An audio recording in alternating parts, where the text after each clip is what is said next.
Test, test, one, two, three. Hi, Kate here with another video, and I hope everyone is doing well.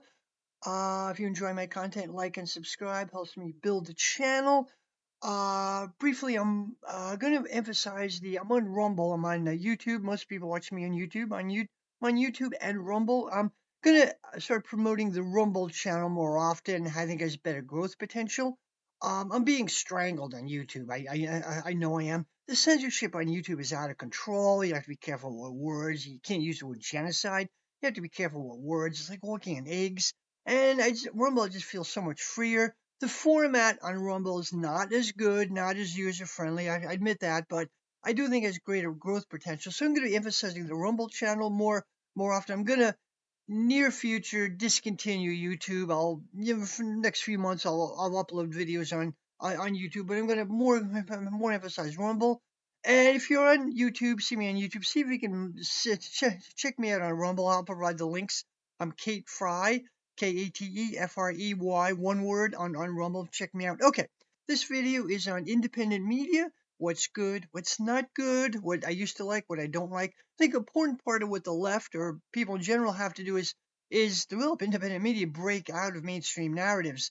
The corporate media is run by billionaires, and it's in the interest of billionaires. Like back years ago, 2000, 2003 or so, I went to a lot of anti-war protests in the Boston area. And we would go to, like, during the Iraq War, we'd go to, like, outside Fox News, the Fox News headquarters in Boston. People would chant, like, Fox News sucks, Fox News sucks. And that's 100% correct. Fox News does suck. But you know what? So does CNN. So does NPR. So does MSNBC across the spectrum. They're all horrible. They have narratives. The narratives are propaganda lines, clear propaganda lines. If you dig a little deep, it's pretty easy to see what they are. One liberal narrative, a conservative narrative. Ultimately, they don't stray from their narratives.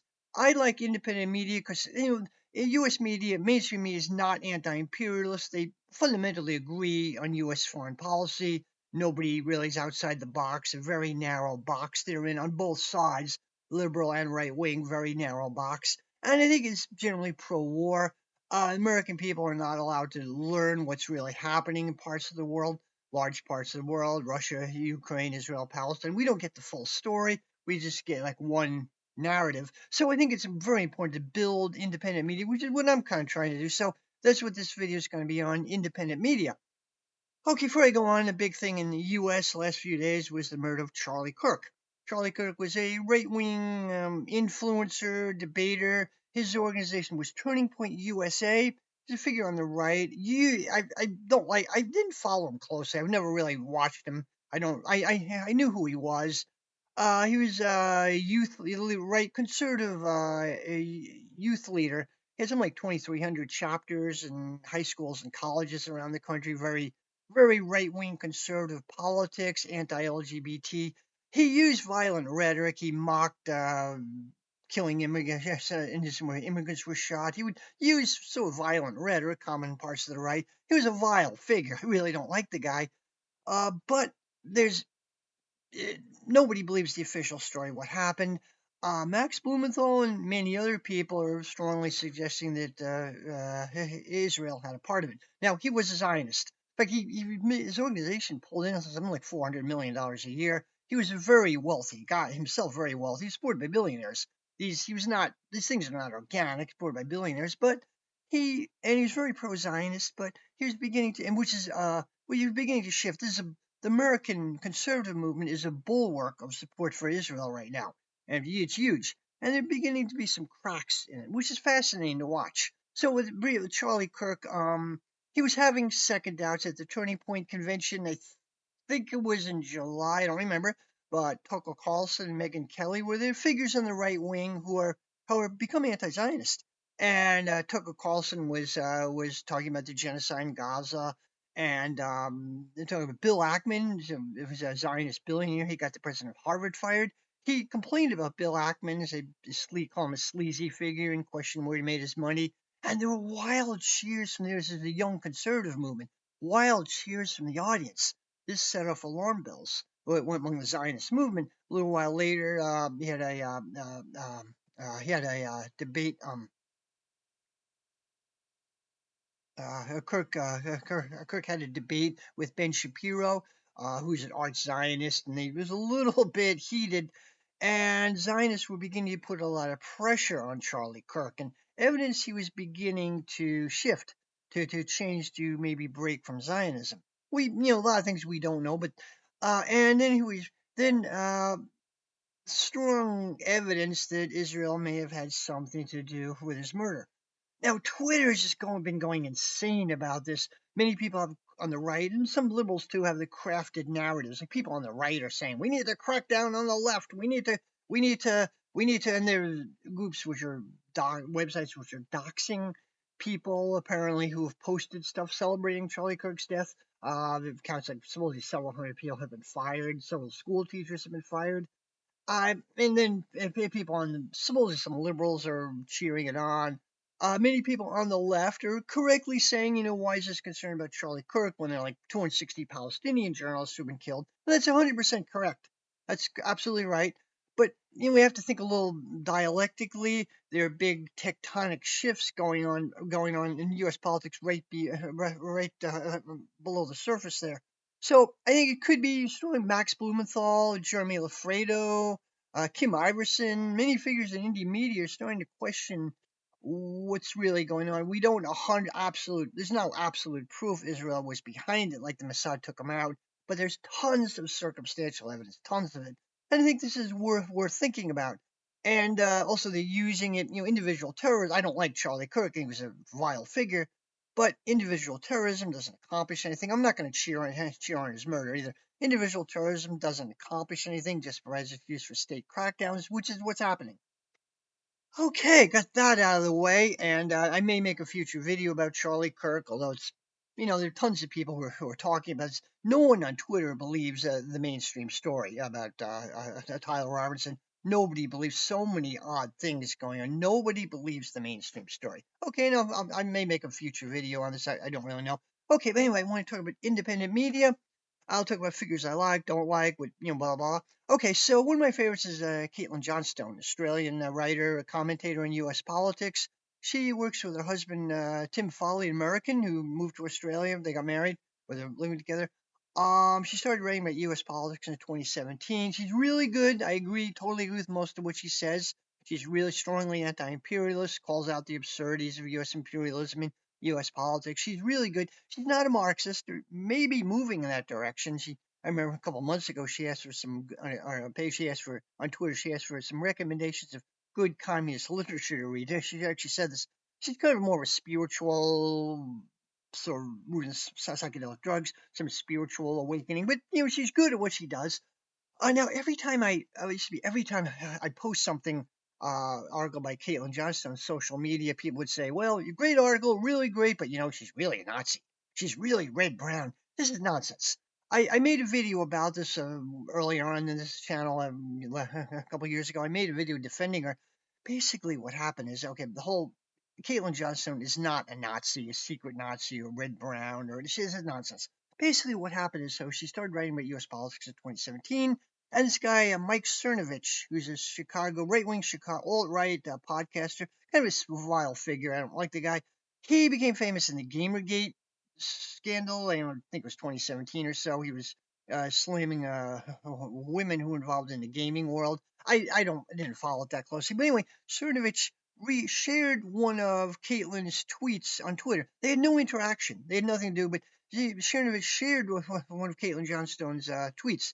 And then Caitlin said, well, maybe we could have an alliance with the alt-right. She was wrong. She was wrong. In that case, she was wrong. And Counterpunch is a venerable, it's a hard copy, but also as a website, really was like a venerable institution the left, the far left, the radical left, venerable institution. It's, they've gotten weird, but okay, so anyway, Counterpunch called her out and criticized her correctly. Okay. And there was some back and forth, and then Kaylin retracted retracted her idea. She said, I was wrong. And I think she had a principled retraction. She wrote, this is what I was thinking. This is Bob. This is why I said this, but I was wrong. And I think she had a principled retraction. Okay, well, Counterpunch wouldn't let that go. Kept slamming her article after it. Went on for about a year. And what happened is Caitlin Johnson said, I was wrong about an alliance with the alt-right, but I still think the left can work with some people on the right. And I think she's correct, 100% correct, absolutely. Now, Marjorie Taylor Greene, as example, she's an unhinged figure.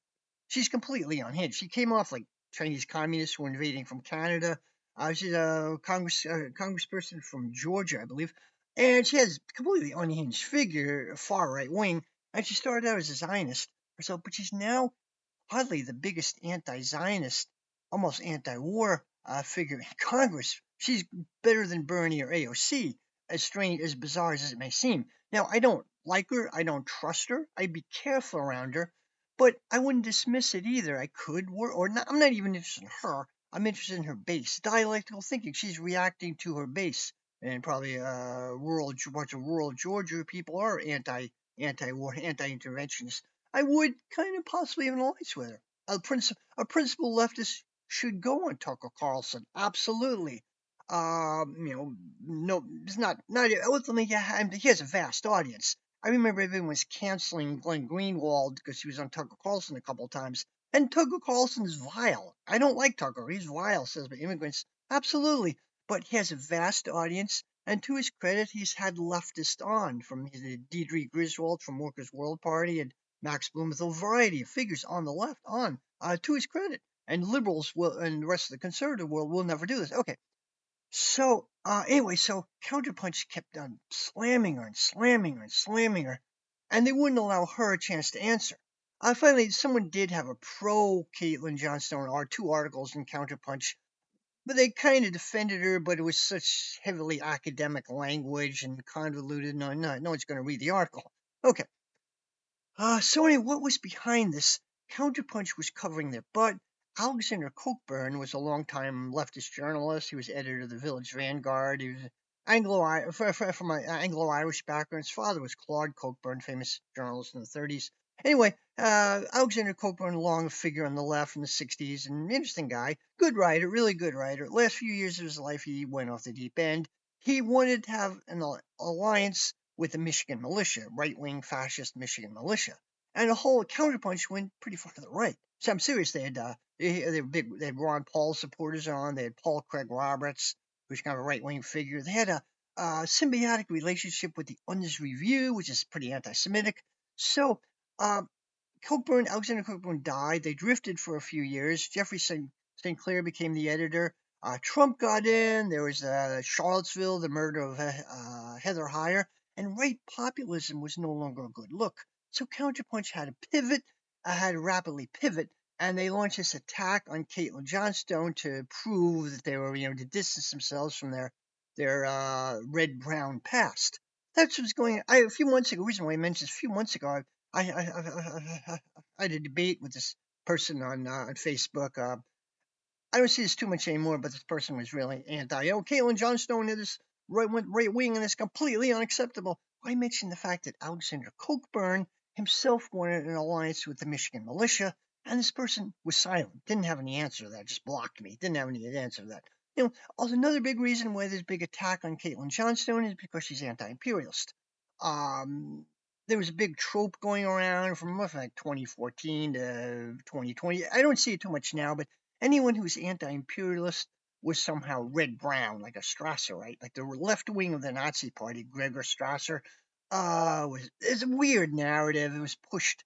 So many activists, Max Blumenthal, the PSL, so many organizations, figures which are known to be anti-imperialist. I'm not saying I would 100% agree with them myself, but so many organizations which are known were slandered as Nazis. There's this guy, Alexander Reed Ross, who is he's an academic, Portland, Oregon anarchist. He was really famous for that. He wrote these long articles condemning everyone on the left, anti-imperialist figures, for being secret right-wing Duganites. It was complete nonsense. Uh, I've, uh, I made two videos. I made a video about Caitlin Johnson defending her. I made a video about Alexander Reed Ross. So this narrative, I don't see this too much anymore, but just want to get that out of the way. I like Caitlin Johnstone. Take it for what take it for what it is. I might not 100% agree with everything she says, but she's principled and she's a good figure. Okay. first, he's not really a journalist, more of a commentator. So, journalist, I really like. One of my favorites is The Gray Zone, Max Blumenthal. And these Alexander Reed Ross people like hate the Gray Zone, but I'm a huge Max Blumenthal fan. His commentary is he's extremely intelligent. The Gray Zone came out of a blog connected with Alternet, I believe around 2018, relatively recently. Key figures are Max Blumenthal and Aaron Mate. Max Blumenthal is the son of Sidney Blumenthal, who actually is advisor to the Clintons. Interestingly, Sidney Blumenthal himself started out as a Maoist, but that generation gravitated towards the Democratic Party. And Max criticizes the Democrats criticize Hillary Clinton a lot, but he said he gets along with his dad. They get along really well. Max Blumenthal's like a class traitor. He comes from a wealthy DC family, but he's kind of a class traitor, broke with that. He moved to the left. And he's been through independent media, indie media sources. He's been a variety, and he talks about the Middle East. He's extremely knowledgeable. He's lived in Israel. Wrote a book. I read a couple of his books, Goliath, really good. It came out in 2013. He lived in Israel for a long time, knows it very well, knows the Middle East. He's extremely knowledgeable, and I enjoy listening to him. Aaron Mate is Canadian. He's the son of Gabor Mate, who's a Holocaust survivor, and he's a therapist, psychotherapist, does work with addiction and trauma in Vancouver, British Columbia. He's an interesting guy. I like Gabor Mate. Anyway, Aaron Mate went to Concordia University in Montreal, and he was involved in Palestine solidarity activism, and he's Jewish. And he had a bit of an identity conflict because of this. There's a film about a documentary called Discordia. I haven't seen it, but kind of film Discordia. But anyway, Aaron Mate was a chief research assistant for Naomi Klein when she wrote The Shock Doctrine. Masterpiece book. I'm not a Naomi Klein fan at all, but that book was a masterpiece. My pet theory is that Aaron Mate actually probably wrote a lot of it. He can't say that he did. My pet theory. But that book is a masterpiece. Her other work, Naomi Klein's other work, is kind of not that interesting, really. But that book is a masterpiece. Anyway, he was on work for Democracy Now. He's more to the left than Democracy Now is, but he worked for Democracy Now. And anyway, Aaron Mate did Matt. He's a hero. He did a lot of work debunking the Russiagate nonsense from the left. Well, the Russia had nothing to do with the election. Russiagate nonsense. He debunked the narrative that Assad was gassing his own people during the Syrian civil war. He wasn't. And Aaron Mate is very anti-Assad. He's not an Assad apologist. He really slams Assad. The government doesn't support it, but he says, what the U.S. was saying, the OPCW, that Assad was gassing his own people, this is simply not true. He really does intense research in this. The Christians hold debunked the idea that 40 beheaded babies, the Hamas attack after October 6th, 40, or the mass rapes. They work with there was Electronic Intifada, another source, and Armando Weiss, and they debunked the idea of mass rapes. It didn't happen. I think they're real heroes. I like everything. They also, other figures, Wyatt Reed, who's an American. He's one of the few journalists who are reporting from the Donbass, the Russian area, occupied area. We won it from the Russian side. We won a few. He was almost killed like last year. His hotel was bombed a few minutes before he was on his way back to the hotel, and it was bombed like a few minutes before he got there. He was almost killed. Jeremy Lafredo is another figure, American. He was arrested in Israel for like a couple months ago. Was held for a week in solitary. Like really people were really worried about him. He didn't have adequate safeguards on his electronic equipment, and I was a little curious about that. Another part of the gray zone is a Kid Clarenberg. He's British. He lives in Serbia, and he's not allowed to sanction. He's not allowed to go to the UK. I don't know the whole situation. I mean, UK, there's no freedom of speech. Britain, they're cracking down on independent journalists big time. It's horrible. And he lives in Serbia. He can't return home. They've sanctioned him. They've debanked him, all kinds of stuff. There's another journalist, British journalist, not with the gray zone, Graham Phillips, and he's also one of the few Western journalists reporting from the Donbass, and he hasn't broken any British laws, but he's sanctioned. He can't. They've debanked him in Britain. He can't use a bank. He can't. They've completely made it impossible for him to return to the UK, and he hasn't broken any British laws. Just like they don't like his journalism. The British establishment hates what he's reporting on. Which is horrible. And I'll get to this more later. they really no freedom of speech in Britain. So the key figures with the gray zone.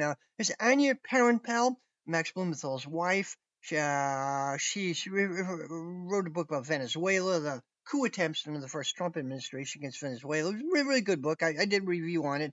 A little more. I'd have some criticisms of Maduro, some of the corruption, and she didn't mention any of the corruption in Venezuela and stuff, which allowed them to an opening. I mean, U.S. imperialism is the main bad guy. So, and your parent Paul is turf, which anti-transgender. I really, really disagree with that. She had this weird statement on Twitter. She actually said that some like 70% of all leftist organizations are trans, which is complete nonsense. If you've been to spend any time on the left, it's complete. Most, not all, but most leftist organizations I've known are generally pro-trans and maybe have a few trans members, but the rest 70%. And they say this other weird statement that so many people on the left are gender confused and they're not able to reproduce and have children. Like, what? She's kind of like cultural far right wing cultural. Was like, what? And so I'm not a fan of Anya Parenpal. I have criticisms of her. The book was good as far as it goes, but I'm not sure what was going on there. But I like Max Blumenthal a great deal. He's amazing. Okay, the Gray Zone. There's a couple of similar to the Gray Zone, but I don't watch as much. Breakthrough News with Rania Kalik and Eugene Puryear. They're kind of like a collective, kind of like the Gray Zone, not as good. They have a lot of content. They have a section on China. They're connected. I believe they're mostly connected with the PSL, Socialist Organization, the Party for Socialism and Liberation. I believe they're kind of essentially PSL. I watch them sometimes. I'm not saying they're terrible. I just not really as big a fan. Randy Kallick said an odd statement that really odd statement that when Biden was finally withdrawing from Afghanistan, she thought the U.S. should stay there longer for stability. Like what? Just didn't make sense. So I'm not really a huge fan of I don't watch them that often. Randy Kallick was connected with the Gray Zone, but they had a break. Okay, they didn't mention there was Ben Norton, who was Ben Norton was on the Gray Zone. He was a partner with Max Blumenthal. They did like a podcast YouTube channel together, Moderate Rebels. The opening was really hysterical, was goofing on all the stuff. And Moderate Rebels was it, and they talked about stuff going on, hypocrisy of liberals and conservatives. It was really interesting. He left apparently over COVID. Apparently, Max Blumenthal did not agree with the way it was handled and the COVID narratives. I don't want to get into this too much, but if you follow my channel, you know how I feel about this. Max didn't support the vaccination program and everything. I agree with him. So anyway, Ben Norton left. He basically was fired. He apparently, according to the account I heard, he started openly criticizing other gray zone members.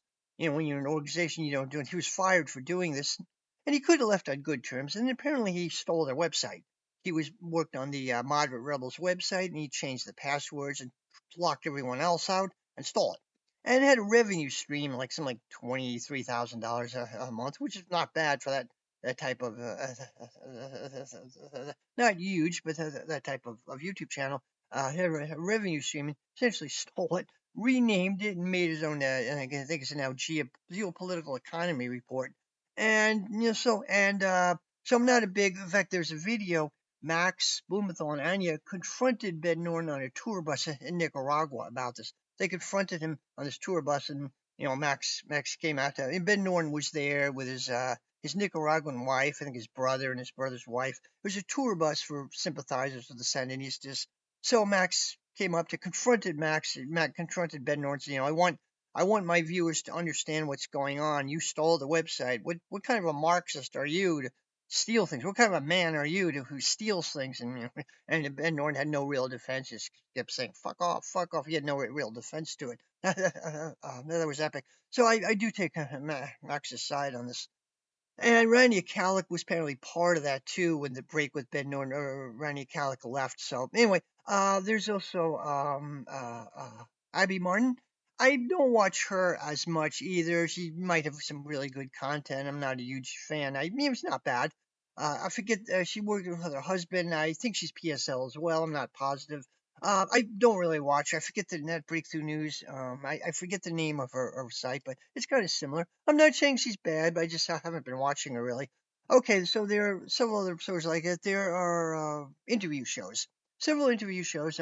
The biggest one, the best one, I think, is Garland Nixon. He's African American. I think, was a cop originally, kind of radicalized. He was in the ACLU, the board of directors of the ACLU. He had maybe still does a DC a radio show for years, and he does his interview show. He talks and he YouTube. He has his own commentary and he interviews lots of really interesting people. Scott Ritter, a whole galaxy of people. Scott Ritter, Jim, Jim Kavanaugh, who I've interviewed. He interviews like really good show. What's her name? I can't think of their name.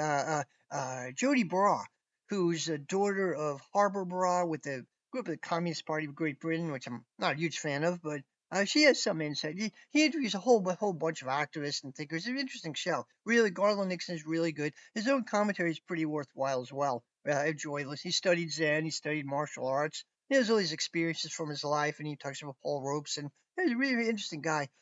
Another interview show, kind of similar to a couple others, is Dima. Dialogue Works with a guy named yeah, Nima Alkoshad. Alkushid. I'm not sure if I pronounced his name right, but his channel is called Dialogue Works. I believe he's Iranian or Georgian Iranian, like a Georgian minority in Iran, and he immigrated to Brazil. He's an academic. He actually teaches civil engineering, apparently, but he interviews a wide variety of people on dial on his show. It's called a whole variety of figures. Worthwhile watching. Definitely worthwhile watching. Really interesting stuff. Um, interviews Glenn Dietzen. Glenn Dietzen has a show too. A Norwegian socialist. He is in the split from the Norwegian Labour Party, a more anti-war group. He says it's dangerous for him. He's made to feel uncomfortable in Norway. Everyone's attacking him. He's thought about immigrating, but he doesn't know where to move to. An interesting guy. Glenn Dietzen is an interesting guy. But so there's Dialogue Works.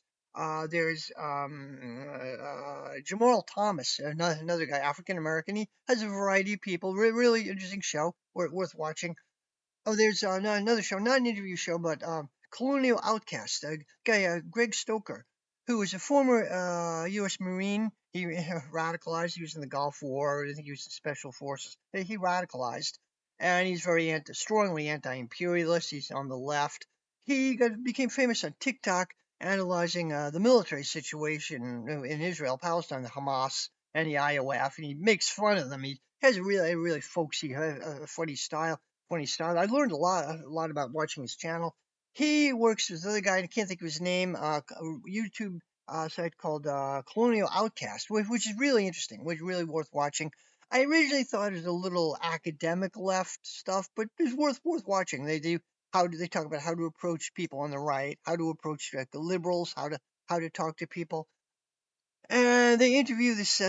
Somebody works with an interview and worked with somebody who's a Cypriot woman, Cypriot academic, a Marxist. I forget her name off the top of my head, but she's really interesting too. There's some really good content. So these are some of my favorites. Few commentators at random. Mark Sloboda is pretty interesting. He's an American who moved to Russia. I believe he lives in Moscow.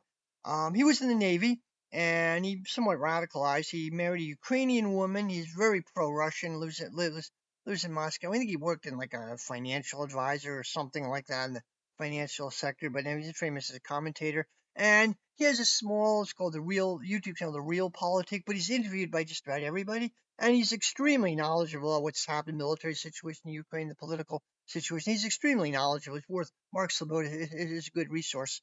Scott Ritter is a good resource too. He's controversial. Not everyone likes him. Former U.S. Marine. Former U.S. Marine. He was a weapons inspector in Iraq. Apparently, he had a big run-in with Madeleine Albright, Secretary of State under Bill Clinton. He basically pressured him to manipulate statistics to support a more aggressive stance against Iraq. He didn't want to do that. He was honorable. He resisted doing that. So the FBI tried to destroy him, and the way I understand, he's not a pedophile. Every time I posted, someone like third campus person, oh, he's a pedophile, so ignore everything he has to say. What I understand happened. He was on his chat room, is a age verified 18 and older chat room. He did some, and someone pretending they were 15, a 15-year-old girl. He knew they weren't, but it was like role playing. He did some stupid stuff, absolutely. And then apparently another point, he tried to confront this person, but it was an FBI entrapment operation. My understanding, he did a few years in jail for it. Charges were vacated by the Commonwealth of Pennsylvania. That's my understanding of it. And regardless of all that, what I'm interested in is he's not no act of pedophilia if it was ever committed. My understanding of it. So what I like is his commentary. And he's extremely knowledgeable about the military and the military political situation in Russia and Ukraine and elsewhere. He's sort of anti-imperialist in his own way. Don't agree with everything he says. He's sometimes gone off the deep end, and some of his predictions were wrong. Originally, when the Ukraine war started back in 2022, he thought it would be over by May. Russian invasion was in February. He thought it would be over by May. He was wrong. And he said, he didn't count on the massive Western intervention. It could have been over. It could have been over by May, by March anyway. But it could have been over by then. They were close to reaching a peace deal in March of that year. It actually could have been over. But he said, I had to reassess it. The assessment I made, I'd use the information I got. So, so forth. And then he came out later, said, Russia doesn't have nearly enough troops in Ukraine to fulfill the goals. And so many people thought he was a CIA, but it turned out he was vindicated. He said, I don't like to be vindicated. Really, but this is the way it is. Then more recently, or about a month or so ago, 2 months ago, he really was critical of Iran. He said, Iran is going to have to absolutely not have nuclear weapons. The U.S. is right, and U.S. can't have nuclear weapons. That's just the way it is. And people were surprised at his stance. He seemed weird. He seemed like really strange. Uh, but I think he's still a good. He was right about Syria, 100% correct about Syria, and so many other things. He had illusions in Trump. Thought Trump, made the Democratic Party treat him like crap. Basically, I think that's what's going on. They tried the FBI running with Madeleine Albright. The FBI tried to destroy him. Later on, Tony Blinken seized his passport. He was going to go to a conference in Russia, and they just were like real vindictive. They seized his pass. He got it back. But I think he has made, and the FBI raided his house. He has a grudge against the Democratic Party. I think that's fully understandable. But he had illusions in Trump. That Trump, I remember shouting on Danny Haifong was interviewing him, had another interview show. Said, people don't understand. Trump's a revolutionary. He's going to, and then he gradually had a way to say, hey, Trump's an idiot. And now he's back, normal now. He gets a little unhinged at times. I still think he's valuable. I think I still watch him. He's highly intelligent. Don't agree with everything he says, but he has a lot of insight. Another interview show I want to mention is Danny Haifong. He was in or is in Black Agenda Report. He's not African American. I believe he's part mother's Vietnamese, and his dad's white sharecropper. And he experienced racism growing up. He's written about it. He was bullied as a kid. He experienced a lot of racism. He was with Black Agenda. It was still his Black Agenda Report. He started his YouTube channel, and it was originally going to be like social justice issues. It's almost entirely geopolitics, but fair enough. He interviews really interesting people. I watch him a lot. I don't fully agree with him about China. He's a little more overly pro-China than I would be, but he is valuable. His interviews are really good. Everybody watches him. So another figure is Brian Berletic. He's an American, former U.S. Marine. He shaves his head. He's living in Thailand. I think he's really accurate. A lot of what he says talks about. He's not a Marxist, but he's anti-imperialist in his own way. He criticizes what the U.S. is doing in Ukraine, and he analyzes it from a military in Ukraine and in Asia. Analyzes it from a military perspective. He was one of the first, like when Scott Ritter had illusions that Trump was going to end the Ukraine proxy war. He said, no, it's not. There's a division of labor. What's going on is Trump's not going to end the war. He's just outsourcing it to Europe, while the U.S. more pivots towards China. And he was right. He was 100% correct. Ryan Berleck's channel is the new Atlas. It's worth watching. It's definitely worth watching. He's right about Nepal. What's happening is a color revolution, and Brian Berleck was one of the first people to point this out. A lot of people were confused about this. So Brian Burlick is really a good resource. Bunch there lots of us. Leisha Miller is a journalist. She's interesting. Talks about domestic politics a lot. A little more on the liberal side, but she's a good resource. Very knowledgeable, super knowledgeable. I used when I did the video on Cop City. I used her as a resource. Leisha Miller is really interesting. Um, there are a bunch of other YouTubers. I probably can't think of their name offhand. Outside of YouTube, there are some figures. Some Twitter accounts I like. There's Z Squirrel is really good. She's, I believe, a young woman in the UK runs that account. Really anti-imperialist, very good, really good account. Uh, she's really good. Hawes.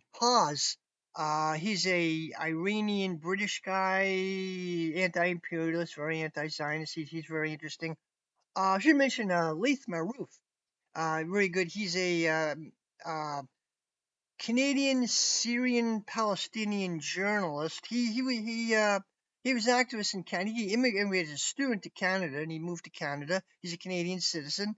I think around 20, and he commented on Twitter a lot. Really interesting. He was an advisor to this anti-discrimination organization in Canada, big anti diversity consultant, and he made some statement that that the the something like the Zionist Jews are very destructive. I forget the exact statement. So many people slammed him for being anti-Semitic. I don't think it was an anti-Semitic statement.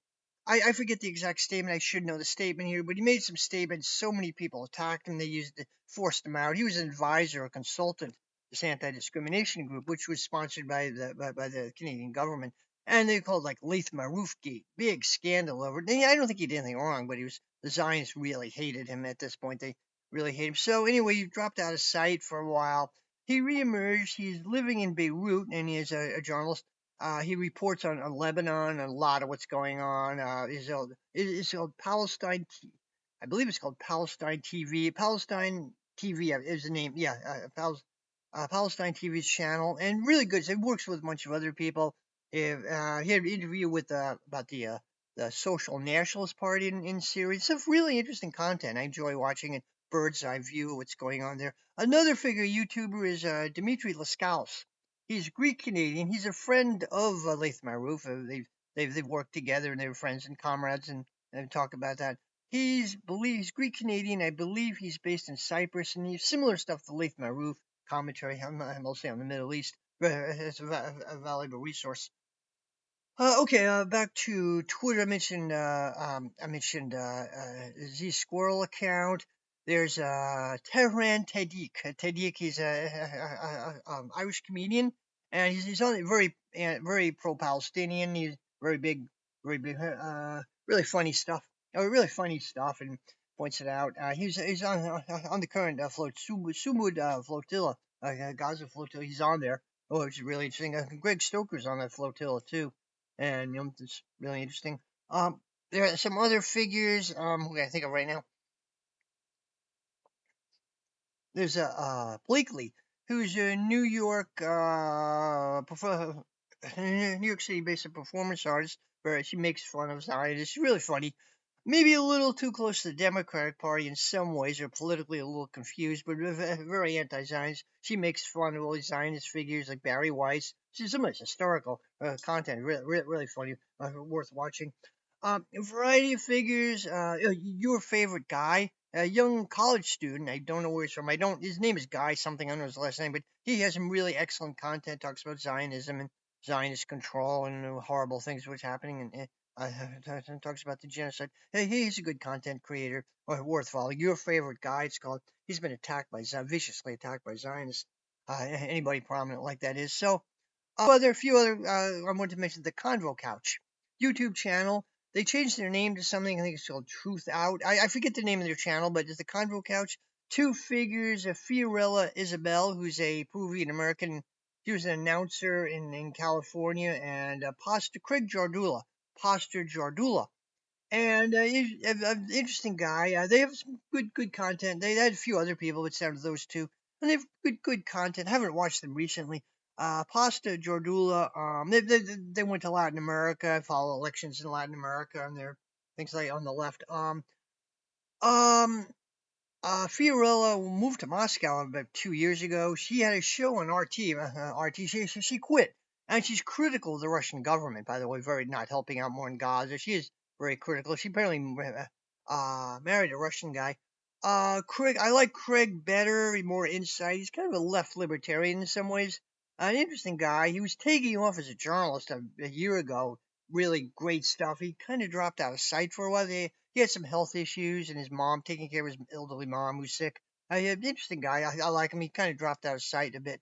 A few other figures. There's comedian Lee Camp, leftist comedian. I watch him sometimes. He's not one of my favorites, but he's okay. I not really a huge fan, but he's kind of interesting. Um, uh, Katie Halper. Katie Halper does a show with Aaron Mate. Used to do it with Matt Taibbi. I don't know whether they had a falling out or Matt Taibbi just got weird. They show Useful Idiots, which I watch it sometimes. A little more, Katie Halper's okay, a little more on the liberal side than I would be. And I like Aaron Mate better, but Useful Idiots is an interesting show. Matt Taibbi used to be on the show. Matt Taibbi has gotten very weird. He was on the left. He used to write for the Exile. He lived in I lived in Russia the same time he did.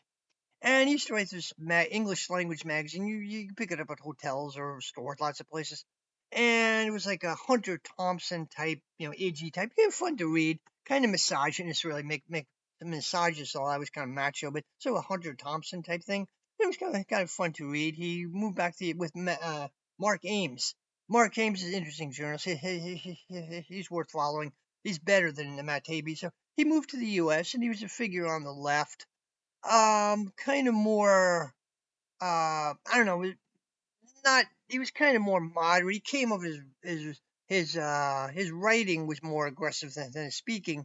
He had a falling out with Max Blumenthal. I don't know the whole story. Um, and he did a show with Katie Halper. He was on the left, but he worked with, then he was involved in the Twitter files work with Barry Weiss and a few other people. And I support that, but Elon Musk was using him, basically, and he let himself be used.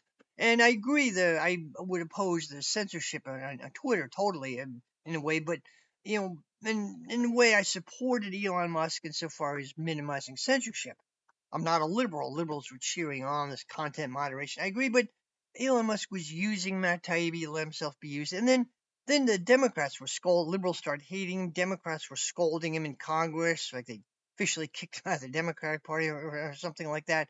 And apparently he was hurt, which is so ridiculous. He was hurt by that, and he apparently pivoted to the right. Now he says, "I'm no longer on the left. I'm on," and he's just so on the moderate right. I don't watch him anymore. I think he's kind of useless. I don't think much of him. But whatever. That's one figure. There's Rockfin, and Rockfin, which is it was originally it's like a platform, a video platform, independent media platform. It was originally sports oriented, but when YouTube started cracking down on this, ramping up the censorship, so many people were being banned or kicked off YouTube. They're moving towards Rockfin, and there's a lot of independent media people on Rockfin. I don't watch it that much. It's some good stuff on there. It's just hard to log. It's not accessible. It's hard to log in. Hard to log on. I have like 20 times to log into it. So much of the content is paid. You can get a free account on there, but you have to pay something like $10 a month or even more than that to watch the stuff to watch a lot of content. And just it's hard to navigate around. It's just not really user friendly. So I did went through a stage. I did watch Rockfin a lot. There's one person, I can't think of his name, who did a couple of channels which are kicked off YouTube on which are now on Rockfin. The Last American Vagabond with Ryan Credian. He's a libertarian, but he has interesting content. Again, I haven't watched him for a while. So he's only on Rockfin. That's not really accessible, but yeah, has some good content.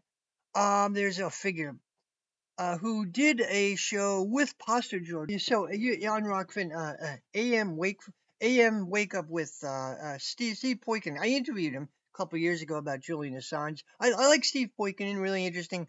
He has a lot of insight, kind of a left libertarian, like he did a show with Craig Jardula. Jardula left the show. I think he wanted to work on election coverage or something. And he had some health issues. He was at a low point for a while with Steve Poikonin's show.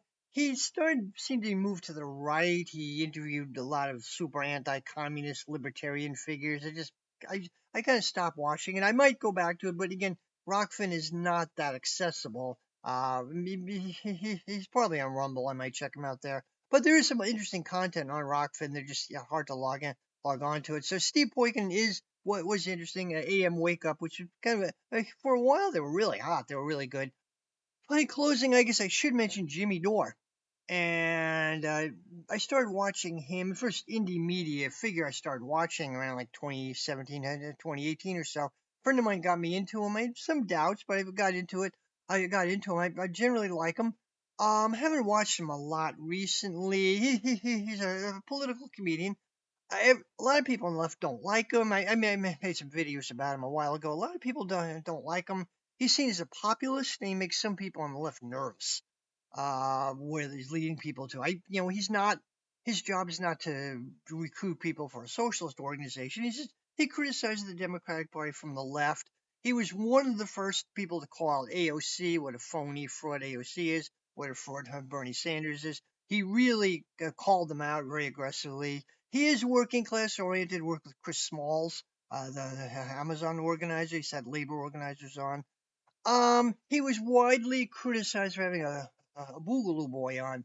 I forget the guy's name. Not what name he used. He was not a Boogaloo Boy guy. Was not a right wing. He was some confused libertarian, the left libertarian figure. The Boogaloo Boy movement is all over the place. But what Jimmy Dore's theme was trying to do is bring people together, like Fred Hampton. He says he used Fred Hampton as model, orients towards uh, Trump supporters and liberals should come together. He mentioned Chris Smalls, organized in Staten Island, the Amazon facility in Staten Island, which is no is Trump country. They support Trump. So Chris Smalls, did he ask people if they voted for Trump? Well, they know you just organize working class based. I get where Jimmy Dore's coming from. I totally get where he's coming from.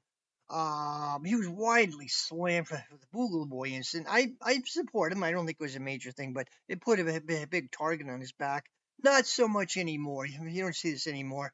And I agreed with Jimmy Dore about COVID. I agreed with him. And the vaccines are safe and effective. But I agreed with Jimmy Dore about that. I'm surprised he was able to get away saying with what he's saying. But I haven't watched him in a while. A couple things. He's a turf. I mean, he was not a thought out position, just totally reactive. He's anti-transgender, and just doesn't seem to make sense to me. And he's doubled down on it too at times. It was really cringy. A couple times he really cringy. And he seems to be the last person to pick up on things. He's not really wrong, but like there's so many incidents he reports on after everyone else does. He's not intellectual. He's intelligent. He's not stupid. Highly intelligent, but he's not like a deeper thinker either. And he does what he does. He's a comedian. He does what he does. Another YouTube channel which is kind of close to Jimmy Dore territory, covers the same stuff he does, is Do Dissidents. Two guys came out of the New York theater world, Russell Dobular and Keaton Weiss. Younger guy, Keaton Weiss.